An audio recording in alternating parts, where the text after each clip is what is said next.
Venezuela.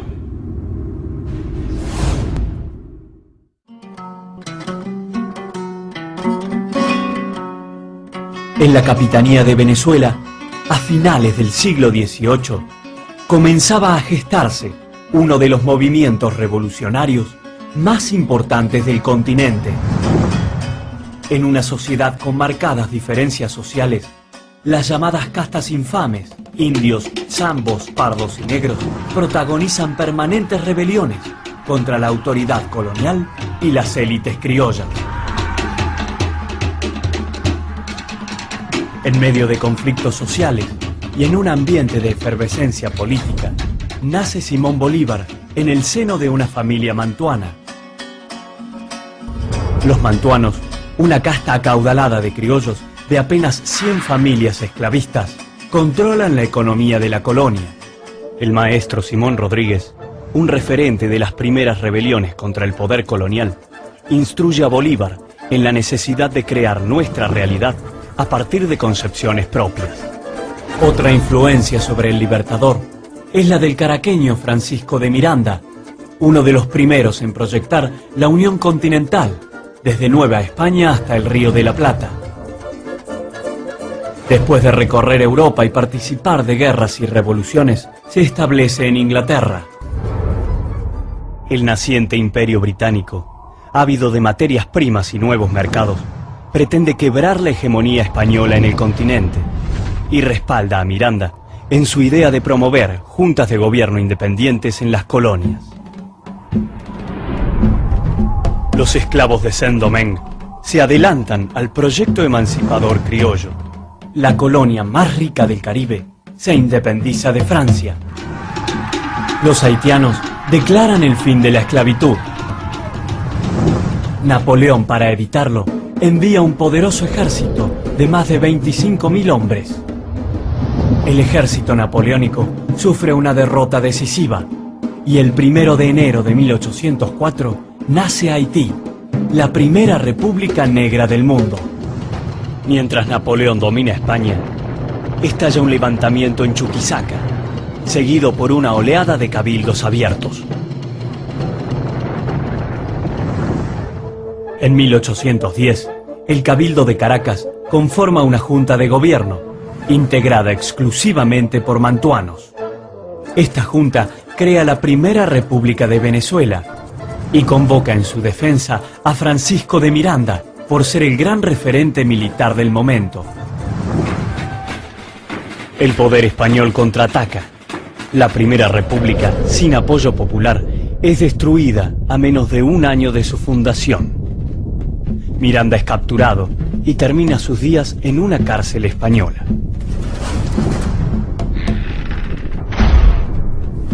Bolívar se refugia en Cartagena, donde resistían los independentistas neogranadinos. Allí traza un plan para recuperar Venezuela desde Nueva Granada.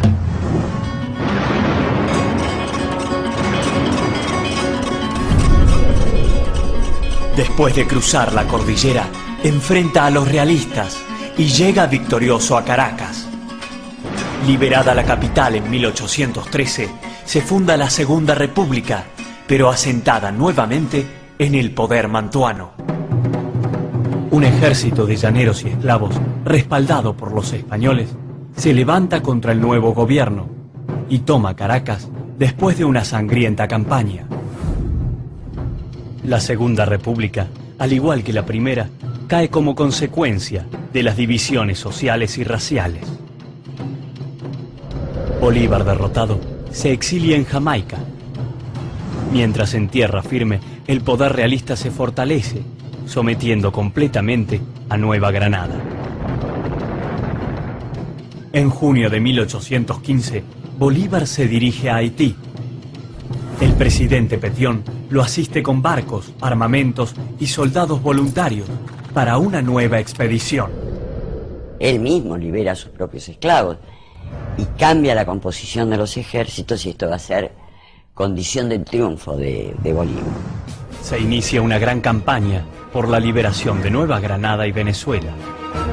Bolívar ha logrado trascender el racismo y los estrechos intereses de la clase mantuana, impulsando hasta las últimas consecuencias la lucha por la unidad y la emancipación continental. El Congreso de Angostura, integrado por venezolanos, granadinos y ecuatorianos, funda la República de Colombia y lo designa presidente. Con los triunfos en las batallas de Boyacá, Carabobo y Pichincha, sella militarmente la unidad territorial de la nueva república. Un estado bioceánico con un poder militar y marítimo forjado en grandes batallas y un territorio superior al de cualquier potencia europea. El proyecto de Bolívar comenzaba a gestarse. 1830 es un año aciago en la historia de nuestro continente. Corrientes separatistas desmantelan el ejército libertador y fragmentan la unidad de la Gran Colombia. En Venezuela se funda la Cuarta República, como continuidad de las dos primeras repúblicas mantuanas. Expulsado de Venezuela y traicionado por sus propios generales, ahora aliados a la oligarquía criolla, Bolívar muere y deja como legado su más profunda convicción. Desde 1919, las haciendas de café y cacao son abandonadas y los pozos de petróleo comienzan a poblar el lago Maracaibo. Venezuela deja de ser un país agroexportador y se convierte en una región estratégica para los intereses norteamericanos.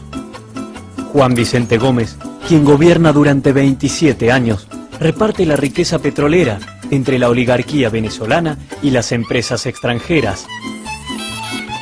Shell, Standard Oil, Gulf y Texaco se convierten en los principales productores de crudo en Venezuela. Tras la muerte del dictador en 1935, los venezolanos reclaman una apertura democrática. En la Venezuela de los años 40, la lucha por el control del petróleo provoca golpes de Estado, enfrentamientos armados y asesinatos políticos, transformando al país en un caos institucional.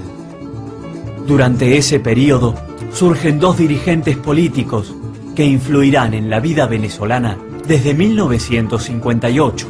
Rómulo Betancourt y Rafael Caldera crean Acción Democrática y COPEI. Estos partidos políticos serán los principales protagonistas en la segunda mitad del siglo XX.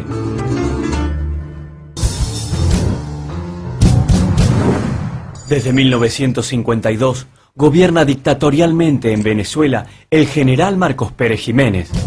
El descontento popular y el desgaste del régimen lo convierten en un dictador poco confiable para el país del norte, que comienza a preparar su caída en complicidad con los dirigentes de Acción Democrática y COPEI. Rafael Caldera y Rómulo Betancourt traen de Nueva York un proyecto de democracia dependiente. A través del llamado Pacto de Punto Fijo se establece un acuerdo de gobernabilidad destinado a cerrar el paso al avance de corrientes nacionalistas y populares.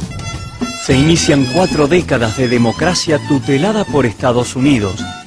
Los venezolanos son invadidos por la cultura del consumo y la acumulación. Ojalá que todos los trabajadores fueran capitalistas.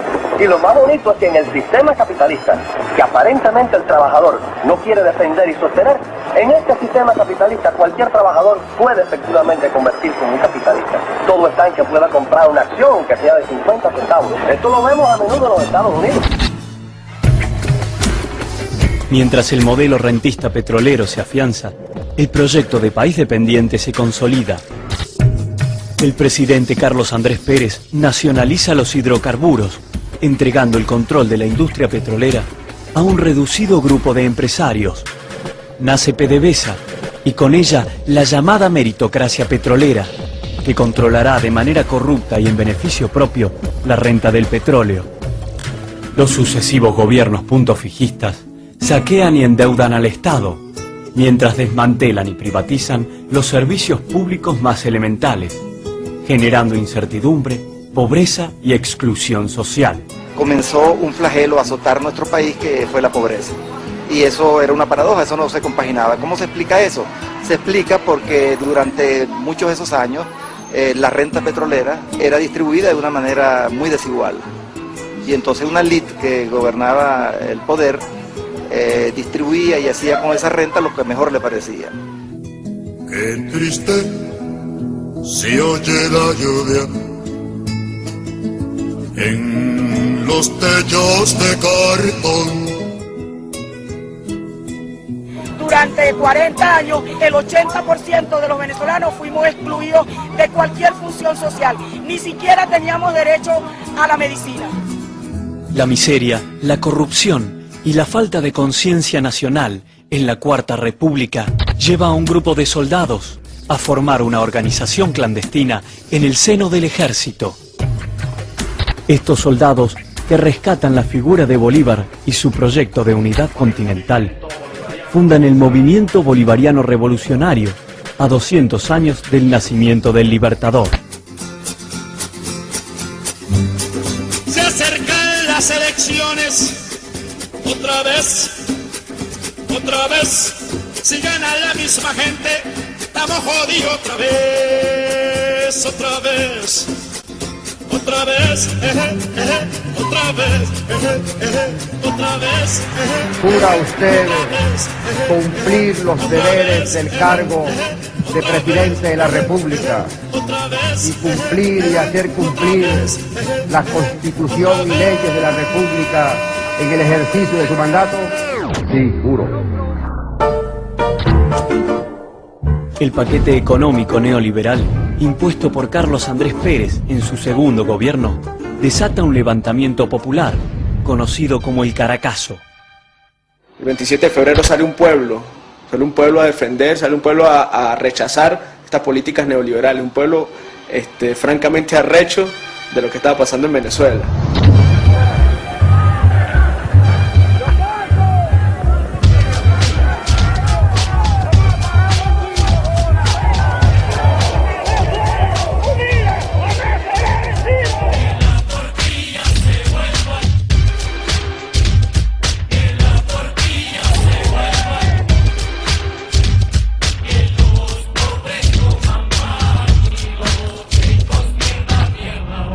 Con el Caracazo, la democracia de Punto Fijo comenzaba a derrumbarse. El gobierno recurre al ejército. Las cifras oficiales eran de 266 muertos, mientras en las calles se hablaba de más de 3.000. Nosotros salimos a la calle, no salimos a reprimir, salimos a restablecer un orden que está alterado.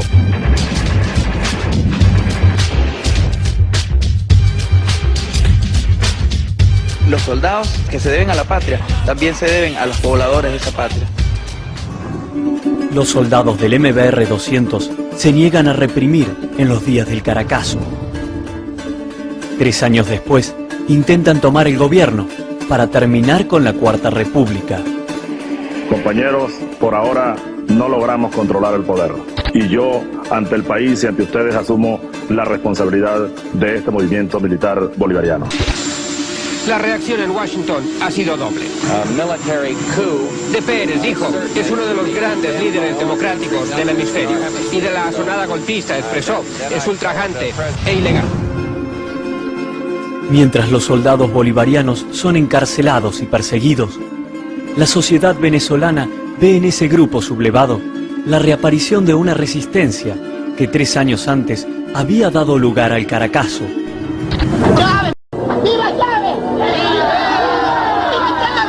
No es para preocuparnos el que en todos los programas de radio en la mañana las llamadas telefónicas de la gente compartían la posición del golpe. La gente se lanzó a la calle exigiendo un cambio y pidiendo la renuncia del presidente Pérez. Y esta marcha y esta protesta es un acto de soberanía del pueblo que en la calle le exige al presidente que renuncie en pleno. Carlos Andrés Pérez renuncia y se refugia en Estados Unidos para no ser juzgado. Pocos meses después, uno de los fundadores del Pacto de Punto Fijo, Rafael Caldera, asume por segunda vez la presidencia. Estamos cuestionando no a Carlos Andrés Pérez, sino al sistema de partido político.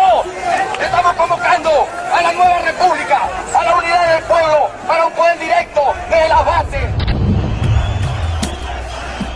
Ante la creciente popularidad del movimiento bolivariano, el presidente Caldera se ve obligado a indultar a Chávez y sus soldados en 1994.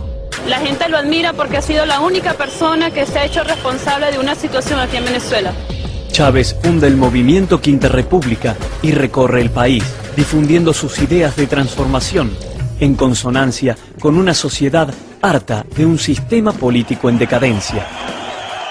Aquí hay que hacer una democracia verdadera de las mayorías del pueblo, bolivariana, nacionalista. Una democracia que permita al pueblo dirigir, actuar, participar de hecho y de derecho. El nuevo presidente de los venezolanos es Hugo Chávez Frías, con 58.7% de la votación. Juro delante de mi pueblo que sobre esta moribunda constitución haré cumplir.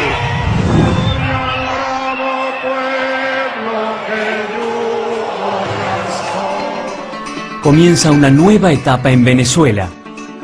Hugo Chávez pone en marcha su proyecto político que impulsa a los venezolanos a refundar su país.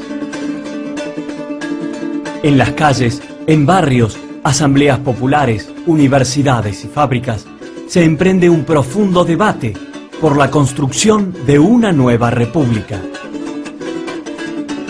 Cuando unos países como los nuestros llegan a la profundidad de una crisis como la que aquí vivíamos hace 10 años, el único camino pacífico para transformar la situación es la refundación de la República a través de la convocatoria al poder constituyente originario que es el pueblo. Se inaugura un proceso de 4 consultas electorales. El pueblo venezolano es protagonista de un inédito mecanismo democrático que lo llevará a crear la Carta Magna de un nuevo Estado. El 15 de diciembre de 1999 nace la Quinta República y 6 meses después, el 30 de julio del año 2000, Hugo Chávez es relegitimado como presidente de la República Bolivariana de Venezuela. Sus primeros 5 años de gobierno fueron brutalmente contestados por una oposición soberbia y prepotente, apoyada en todo momento por el gobierno de Estados Unidos. El 11 de abril se desata un siniestro plan conspirativo. Los líderes de la oposición y los medios privados convocan a una manifestación exigiendo la renuncia de Chávez. Mientras los sectores chavistas rodean el Palacio de Miraflores en defensa del gobierno bolivariano. En busca de un enfrentamiento, los líderes de la oposición desvían la marcha hacia la concentración bolivariana.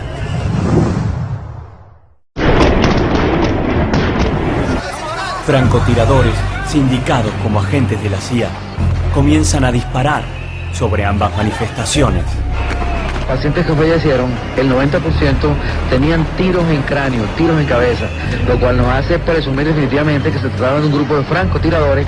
El objetivo es generar una situación de caos e incriminar a Chávez como represor y asesino. Hemos decidido dirigirnos al pueblo venezolano para desconocer el actual régimen de gobierno y la autoridad de Hugo Rafael Chávez Frías.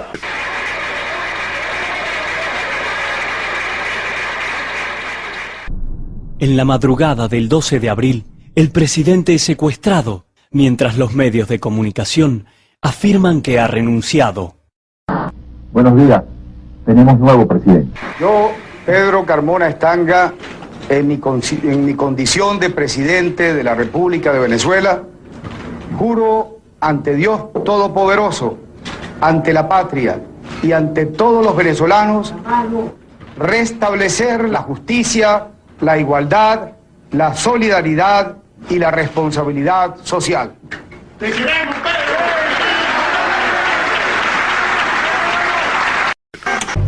Se suspende de sus cargos a los diputados principales y suplentes a la Asamblea Nacional. Se destituyen de sus cargos al presidente y demás magistrados del Tribunal Supremo de Justicia. Al defensor del pueblo y a los miembros del Consejo Nacional Electoral. Aquí hay una dictadura, eso es lo que está pasando. Que aquí no queremos dictadura, aquí queremos democracia. Más nada. ¿Qué voy a hacer yo con mi voto? Yo voté por Chávez y yo quiero que Chávez termine su mandato. Porque si esto es democracia, debe dársele respeto a las leyes. ¡Nos tienen secuestrados!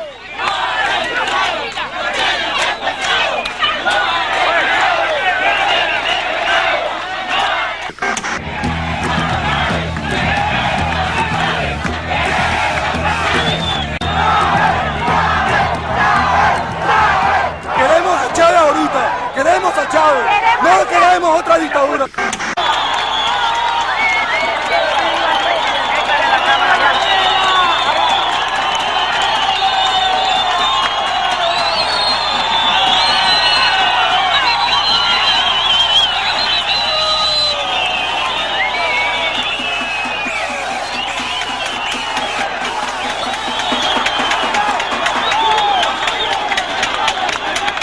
Mientras los guardias aseguraban el palacio, los ministros del legítimo gobierno habían sido avisados y empezaron a llegar para tratar de reformar el gabinete.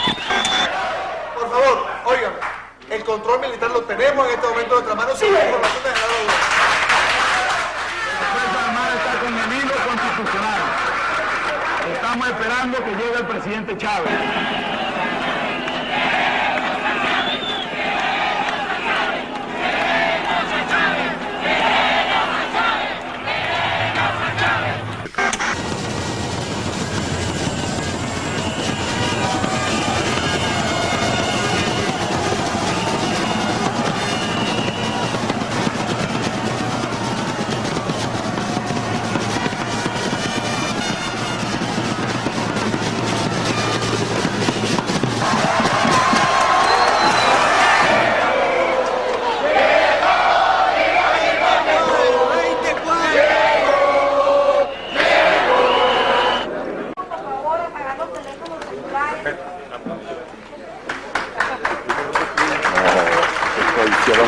Destruyeron historia. Quiero hacer un llamado, y esto quizás es lo más importante que yo quiero decir hoy. Yo pues he estado incomunicado en las últimas horas y no tenía ninguna información, tenía una angustia muy grande. Y lo primero y más importante que digo a todos los venezolanos es que vuelvan a sus casas, que vuelva la calma. Ustedes saben quién es José María Aznar. Yo ayer lo dije y lo repito, ese señor es un fascista. Los únicos dos embajadores que llegaron a aplaudir la juramentación del tirano fueron el embajador de Estados Unidos y el entonces embajador de España en Venezuela. Triste y lamentablemente. Aznar sabía del golpe y Aznar apoyó el golpe. El expresidente Aznar fue elegido por los españoles. Y exijo... Dígale a él que respete. Exijo... Tú. Un momentito. Respete la dignidad. Exijo ese respeto. Por una razón, además. Dígale usted lo mismo a él, respete. Por supuesto. Por supuesto. Porque han ido respetando a Venezuela por todas partes. Yo tengo derecho a defender. ¿Por qué no te callas? Por favor, no hagamos diálogo. Han tenido tiempo para plantear su posición. Podrá ser español el presidente Aznar, pero es un fascista y es un falta de respeto. Con la verdad, ni ofendo, ni temo. El gobierno de Venezuela se reserva el derecho a responder cualquier agresión en cualquier lugar, en cualquier espacio y en cualquier tono. Solo eso. Ella es tan jefe de Estado como yo lo soy, con la diferencia que yo soy electo. He sido electo 3 veces, con 63%. Pero somos iguales, independientemente de eso, somos igualitos de jefes de Estado. Ahora yo me pregunto en este momento, ¿sería que el rey sabía del golpe contra mí en el 2002? Y por eso se enfurece cuando yo digo que Aznar apoyó el golpe. Y Estados Unidos sigue apoyando movimientos golpistas en Venezuela y contra Venezuela. Ellos quieren imponernos el modelo democrático como lo conciben. La falsa democracia de las élites. Y además un modelo democrático muy original, impuesto a bombazos, a bombardeos y a punta de invasiones y de cañonazos. Vaya que democracia. Lo que pasa es que el mundo está despertando. Y por todos lados insurgimos los pueblos. Se levantan corrientes alternativas, pensamientos alternativos. Se demostró ya en apenas una década que era totalmente falsa la tesis del fin de la historia. Totalmente falsa la tesis de la instauración del imperio americano, de la Pax Americana. Se vino abajo. Ahora hay que definir el futuro del mundo.